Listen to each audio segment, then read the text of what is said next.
तो श्री नरवाहन नाम के एक व्यक्ति रहते थे वृंदावन के पास में, गांव में भय गांव, वहां पर रहते थे। उस गांव का नाम ही था भय गांव। भय गांव क्यों? बोले सब भयभीत खाते थे उससे। क्यों? निर्वाहन जी इतने क्रूर थे। वृंदावन का मूल उद्देश्य पहले, वहां श्री यमुना जी इतनी विशाल थी कि व्यापार के लिए लोग बड़े बड़े जहाज लेकर के वहां से आया करते थे। आगरा जाते, आगरा दिल्ली को जोड़ने वाली श्री यमुना जी थी, तो व्यापारी लोगों के लिए मार्ग था।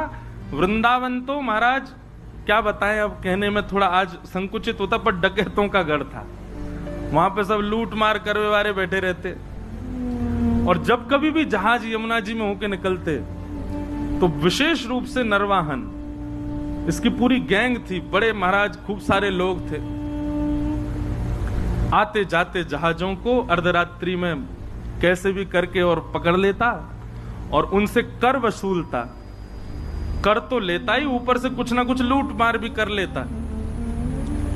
इसलिए सब लोग डरते थे यमुना जी के मार्ग से, दिन दिन में ही निकल जाओ, कहीं रात हो गई तो नरवाहन पकड़ लेगा।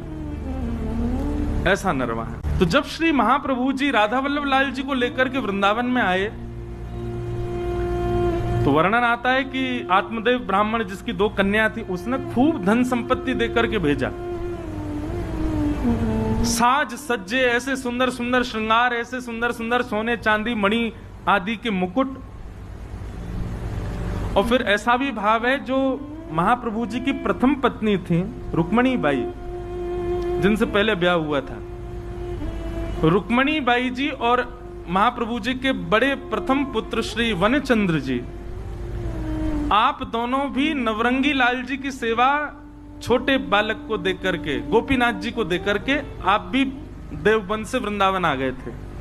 महाप्रभु जी ने ही कहा होगा कि भाई अब यहां सेवा का विस्तार है, आप लोग भी आ जाओ। तो वे भी जब आई तो खूब सारा धन संपन्न लेकर के आई अपने साथ में, धन संपदा। तो वृंदावन के आसपास के गांव में जो ब्रजवासी रहते थे, सब आते थे, अरे भैया नयो नयो लाला आयो, नयो नयो ठाकुर जी आयो, हमारे वृंदावन में सब दर्शन करने आते। तो सब लोग आते दर्शन करने। कुछ ब्रजवासियों के चित्त में चिंता प्रकट हुई और उन्होंने महाप्रभु जी से कहा, भगवान बड़ा सौभाग्य है कि आप वृंदावन में ठाकुर जी को लेके पधारे हो, पर भगवान यहाँ एक नरवाहन नाम का डाकू रहता है। आपके ठाकुर जी इतने साज सज्जे में विराजते हैं, इतनी संपत्ति और इतने सोने चांदी सब आप लेकर के आए हो। हमें तो भय लगता है कि कोई घर तो है नहीं, कुटिया तो है नहीं, मंदिर तो है नहीं, आप ऐसे ही कुंज निकुंजों में ही रहते हो, और इतनी सारी संपत्ति आपके साथ में आई है, इतने सोने चांदी हीरे जवाहरात सब आए हैं, कहीं अगर उसने आकर के डकैती डाल दी तो बड़ी दिक्कत हो जाएगी। महाप्रभु जी बोले, तो क्या करें, क्या चाहते हैं आप लोग? और हमारा भाव यह है कि एक बार आप उससे मिल लीजिए, नरवाहन से मिल लीजिए, और वहां जाकर के थोड़ा बहुत कुछ दे दीजिएगा उसको। उससे थोड़ी मैत्री जैसी, थोड़ा प्रेम भाव हो जाएगा, तो वो कम से कम ठाकुर जी की सामग्रियों को स्पर्श ना करे। महाप्रभु जी तो अष्टयाम में इतने व्यस्त रहते थे, हम लोग विचार करते हैं 2 समय के भोजन ठाकुर जी को पधराना, उसके लिए भी कितनी योजना बनाते हैं। पर श्री हितरिवंश महाप्रभु जी ने राधा वल्लभ जी को वृंदावन में विराजमान करके अगले दिन से ही अष्टयाम प्रारंभ कर दी। 8 याम सेवा चलती राधा वल्लभ जी की। ये भी विचार नहीं कि मंदिर नहीं है, व्यवस्था नहीं है, रसोई नहीं है, खुले में ही सब व्यवस्थित करके अष्टयाम सेवा हो ठाकुर जी की। ब्रजवासी सब संत भी आ गए, सबने कहा कि बोले नहीं, ये निर्णय उचित है, आप नरवाहन से एक बार मिल लीजिए। महाप्रभु जी ने कह दिया, इनको निहारने के बाद, इनसे मिलने के बाद किसी और से मिलना पड़ेगा, हम नहीं जाएंगे। जब ये मिल गए तो अब और किससे क्या मिलना, और किसी से भय क्या खाना। ठाकुर जी हैं साथ में, राधा वल्लभ जी, इन पर भरोसा नहीं है हमें, सब मंगल करेंगे, हम नहीं मिलेंगे किसी से, हम तो सेवा से फुर्सत नहीं, हमको यहीं रहेंगे। खूब प्रयास किया, खूब सबने समझाया, पर महाप्रभु जी नहीं गए। नरवाहन को किसी ने जाकर के ये बात बताई। बोले ऐसे ऐसे ठाकुर जी आए हैं। और ठाकुर जी आए ये बड़ी बात नहीं है, ठाकुर जी के संग में खूब सारा सोना चांदी जवाहरात और महाराज खजाना आया है भर के। बोले अच्छा, और कहां पर? बोले वृंदावन में, वृंदावन में विराजते हैं। किसी ने यह भी कहा कि जो आचार्य उनको लेकर के आए ठाकुर जी को, उनसे किसी ने प्रस्ताव रखा कि वो आपके पास आके आपसे मिल लें, पर उन्होंने वह भी ठकरा दिया। बोले कि कौन नरवाहन, हम किसी से नहीं मिलेंगे। अब तो नरवाहन को चोट लगी। बोले अच्छा, हमसे मिलने से मना कर दिया? बोले हाँ। कहां पर है? बोले ऊंची ठौर मदनटेर, थोड़े ऊंचा टीला सा था, उस पर विराजते थे ठाकुर जी। कल चलेंगे, हम भी तो देख के आए कैसे ठाकुर जी, कैसे आचार्य। और नरवाहन अपने कुछ सेवकों के साथ में तलवार लेकर के और ऊंची ठौर की ओर बढ़ा। आहा, सुबह सुबह का समय है, मंगला आरती के पश्चात श्री राधा वल्लभ लाल जी का श्रृंगार करके हितरवंश महाप्रभु आचार्य चरण आसन पर विराजमान सन्मुख बैठ करके श्री ठाकुर जी को पद सुना रहे थे। बनी श्री राधा मोहन की जोड़ी, बनी श्री राधा मोहन की जोड़ी। नरवाहन धीरे धीरे समीप जा रहा है, अपनी तलवार से कुंजों को इधर उधर करके फिर आगे प्रवेश करता है। स्वर कानों से भीतर प्रवेश कर रहा है और स्वर में कहे गए शब्दों का चिंतन बनता जा रहा है। हितरवंश महाप्रभु गा रहे हैं और श्री राधा वल्लभ लाल जी सामने विराजमान हैं। अद्भुत छटा है ठाकुर जी की। इतने में ही तलवार से उसने कुंज जो आपस में जुड़ी हुई हैं, इस प्रकार से जैसे अंदर झांक करके देखा, पत्तों की आवाज आई। देख ही रहा था, महाप्रभु जी गा रहे थे। नरवाहन ने जैसे ही तलवार से लता गुल्मों को दूर किया और भीतर झांकने लगा, तो पत्तों की आवाज से महाप्रभु जी ने गाते गाते बस इस प्रकार से पीछे देखा। जैसे कई बार आपने अनुभव किया, कोई पीछे आ जाए, आप पूरे नहीं मुड़ के केवल इतने ही मुड़ते हो, इतने ही मुड़े और आंखों को घुमाते हो देखने के लिए कौन है पीछे। महाप्रभु जी केवल इतने घूमे और आंखों से बस पीछे निहारा। नरवाहन दिखा नहीं उनको, लेकिन नरवाहन को इतना रूप दिखा केवल महाप्रभु जी का। हरिवंश महाप्रभु का इतना मुख देखते ही उसके तो हाथ कंपायमान होने लगे, उसके तो नेत्रों से अश्रुधार गिरने लगे। ना जाने क्यों अपने अवगुण सब अवगुण जैसे दिखने लगे। मनी मन भीतर ही भीतर उसके ना जाने कितनी ग्लानि उत्पन्न होने लगी। वो मानो ये विचार करने लगा, जिस वृंदावन में इतने दिन से मैं ऐसे अनीत कृत्य कर रहा हूं, उस वृंदावन का वास्तविक दर्शन तो आज मुझे हुआ है। जिस वृंदावन को पाकर के भी मैंने उस वृंदावन की योग्यता को नहीं समझा, वो वृंदावन तो ये है। नीचे आचार्य का आधा मुख और पीछे ठाकुर जी का संपूर्ण अंग, इन दोनों का एक साथ दर्शन नरवाहन को हुआ। और केवल दर्शन मात्र से हाथ कांपने लगे, पैर कांपने लगे, स्थिति ऐसी हो गई रुक ही नहीं पा रहा था वहां, दौड़ा नीचे। पीछे सब उसके जो सेवक गए थे साथ में, वो भी दौड़े। क्या हुआ क्या हुआ, अब तो स्थिति बस कुछ समझ ही नहीं आ रहा है क्या स्थिति है। नरवाहन ने भले ही वृंदावन से डकैती करी हो, पर करी तो वृंदावन में।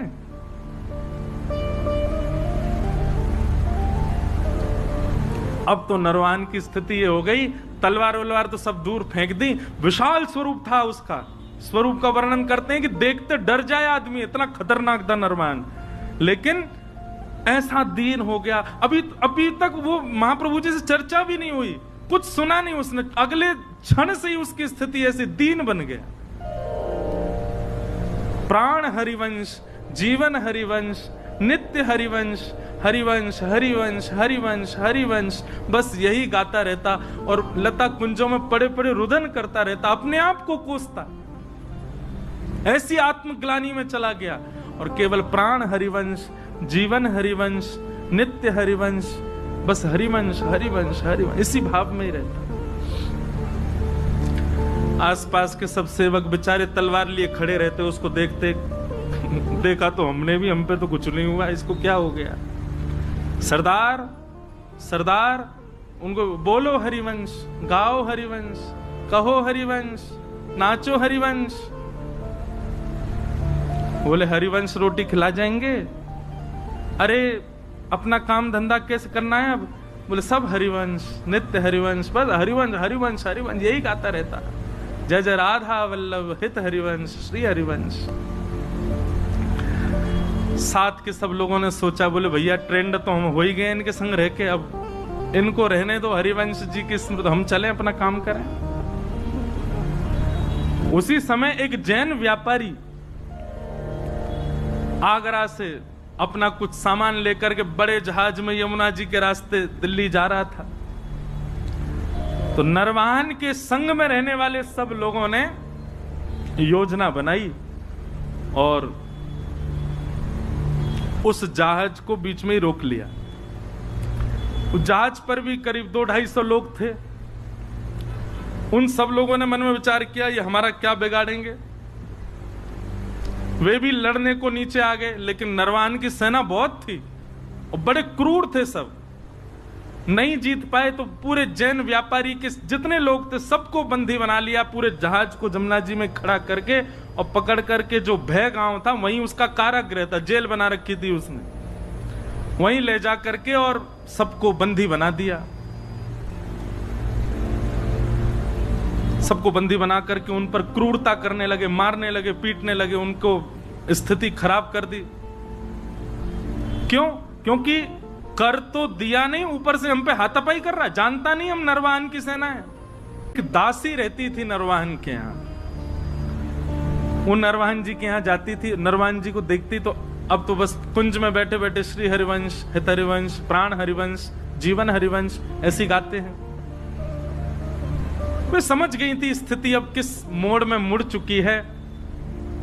वे जाती थी और हरिवंश जी का दर्शन और श्री राधा वल्लभ जी का दर्शन करके आती थी, तो वहां कुछ वैष्णव मिलकर के जय जय राधा वल्लभ हित हरिवंश कीर्तन करते थे। भय गांव में जिस कारागृह में सबको बंदी बनाया हुआ था, दासी वहां गई और वहां जाकर के देखा वो जैन व्यापारी बेचारा रो रहा था, मेरे छोटे छोटे बच्चे हैं, मेरा परिवार है, मैं तुमको कर दे दिया, सब ले लो, मेरा जहाज भी अपने पास रख लो, मुझे मुक्त कर दो। लेकिन वे लोग तो इतने क्रूर, तूने हम पे हमला किया क्यों?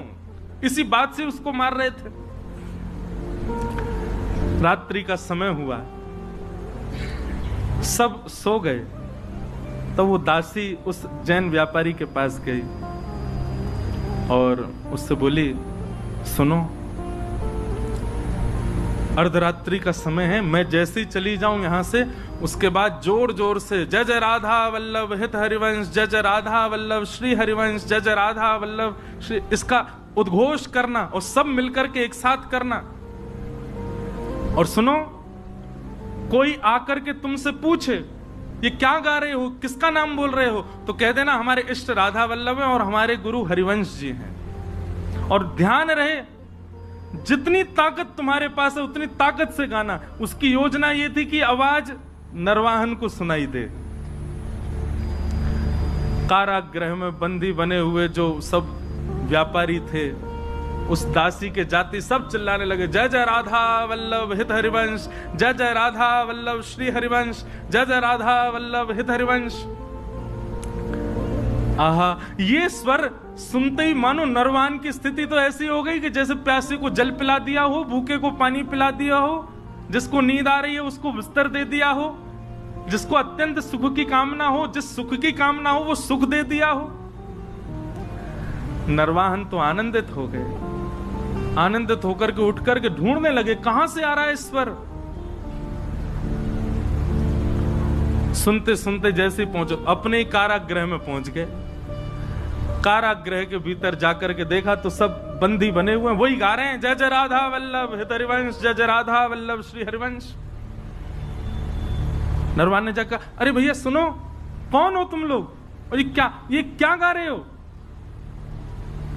बोले महाराज, ये राधा वल्लभ जी जो हैं ये हमारे इष्ट हैं और ये हरिवंश जी जो हैं ये हमारे गुरु हैं। जैसे सुना कि हित हरिवंश उनके गुरु हैं, नरवाहन की तो स्थिति, हाथ पांव कांपने लगे। जिन गुरुदेव की मैं आज एक झलक देख करके मेरी स्थिति हो गई, ये उनके साक्षात शिष्य हैं, मेरे गुरु भाई हैं और ये मेरे यहां कारागृह में बंदी। तुरंत बुलाया, बोलो खोलो, अभी चरण पढ़ो, इनके चरणों में दंडवत प्रणाम करो। अपने सारे जो भी उसके सहपाठी सबको बोला इनके चरणों में प्रणाम करो। सबने दंडवत प्रणाम किया। नरवाहन तो महाराज लेट करके उनके चरणों को अंक में भर के रुदन करने लगे। बोले भगवान आप मेरे गुरु भाई हैं, मेरे लोगों ने आपको प्रताड़ित किया, उसके लिए मुझे क्षमा कर दो। मुझे बस ऐसी प्रार्थना है कि श्री राधा वल्लभ लाल जी, श्री गुरुदेव भगवान मुझे स्वीकार कर लें, बस और मुझे कुछ नहीं चाहिए, आप कृपा करो भगवान। और ऐसा कहते हुए उन व्यापारियों को छोड़ दिया। जैन व्यापारी मन में विचार करने लगा, तो कौन है ये राधा वल्लभ, कौन है हितरिवंश? जानता ही नहीं है, वो मुक्त हो गए उनके नाम से। भाई जिनकी वजह से जीवन मिला, एक बार देख तो चले उनको। पूछते पूछते पहुंच गए ऊंची ठौर, श्री राधा वल्लभ लाल जी का दर्शन किया। पूछने लगे, बोले भगवान वो हरिवंश जी कहाँ हैं? बोले वो वहां बैठे कुंज में। गए, जाकर के प्रणाम किया, सब अपनी बात बताई। मैं तो एक व्यापारी था महाराज, यहाँ से निकल रहा था, लूट लिया लोगों ने। दासी ने रात में आकर के मुझे बताया ऐसा ऐसा गाओ, वो पूछे तो कह देना इष्ट राधा वल्लभ गुरु हरिवंश। हमने तो बता दिया। एक तगड़ा सा आदमी, बड़ा विशाल विकराल उसका स्वरूप, महाराज दिल्ली तक लोग कांपते हैं उसके नाम से। हरिवंश महाप्रभु बोले क्या नाम है उसका? बोले नरवाहन। बोले अच्छा नरवाहन, नाम तो जानते थे महाप्रभु जी भी। बोले बड़ा डकैत है। बोले महाराज उसने जैसे ही आपका नाम सुना नतमस्तक हो गया, राधा वल्लभ जी का नाम सुना रुदन करने लगा, चरणों में गिर करके खूब उसने प्रार्थना करी। बस यही कह रहा था कि गुरुदेव भगवान स्वीकार कर लें, राधा वल्लभ जी स्वीकार कर लें। जैसे ये भावना उसकी सुनी महाप्रभु जी ने देखा तो राधा वल्लभ जी की ओर जैसे ही देखा तो राधा वल्लभ जी खड़े तो सीधे थे, देख ही यहीं रहे थे, बातों को ही सुन रहे थे। और जैसे ही महाप्रभु जी ने देखा उन्होंने तुरंत अपनी नजर सीधी कर ली। महाप्रभु समझ गए, ओहो इनको कृपा करनी है। वाह जय जय, बड़ी कृपा आपकी है। एक डकैत को ऐसी दृष्टि डाली कि वो पूरा बदल गया, सब उसकी स्वीकार। ठीक है, महाप्रभु जी ने भी भाव बनाया, आएगा तो अब उसको दीक्षा दे देंगे हम। नरवाहन बहुत मनी मन विचार करता कैसे जाऊं, लेकिन आज उसने थोड़ा साहस किया कि एक बार चल के ऊंची ठौर पर दर्शन तो करूं। कैसे हैं ठाकुर जी? पहुंच गया। जैसे ही गया महाराज लता कुंजों के बीच में श्री राधा वल्लभ जी का दर्शन किया। राधा वल्लभ जी का दर्शन करके आनंद निमग्न नेत्रों से अविरल अश्रुधार गिरने लगी, आनंदित हो गया। और जैसे ही हितरवंश महाप्रभु सामने आए, उनका दर्शन करके तो जो स्थिति हुई, कई लोगों के मन में आ सकती है भावना कि बताओ आप महाराज जी कथा में ऐसी बात बता रहे हैं, ठाकुर जी को देख करके तो केवल उसको कंपन होता है, आचार्य को देख करके तो वो पूरा ही ऐसे। बोले आप आचार्य को आचार्य प्रधान हैं, क्योंकि आपके लिए वो भगवान और वो केवल आचार्य हैं, पर जिसके साथ ये घटना घट रही है उसके लिए ठाकुर जी भगवान है, ठाकुर जी स्थिर ठाकुर जी हैं, स्थूल ठाकुर जी हैं, पर आचार्य उसके लिए चलते फिरते राधा वल्लभ हैं। आचार्य उनके लिए चलते फिरते राधा मोहन है। आचार्य चरण उनके लिए चलते फिरते साक्षात श्री जी के स्वरूप हैं। इसलिए ऐसी स्थिति आचार्य को देख करके हो रही है। वहां मानव बुद्धि मत रखिए। हरिवंश महाप्रभु आए, नरवाहन को देखा, देखते ही अपने हृदय से लगा लिया, हृदय से लगाया, हृदय से लगा करके और फिर राधा वल्लभ जी का दर्शन कराया। निहारो इनको, भाव से निहारो। क्या अनुभव हो रहा है नरवाहन? बोले बहुत सुखद अनुभव। बोले ही नहीं पा रहा नरवाहन। राधा वल्लभ जी के सन्मुख विराजमान करके नरवाहन को गुरु मंत्र प्रदान किया, निज मंत्र प्रदान करके उसको दीक्षा प्रदान कर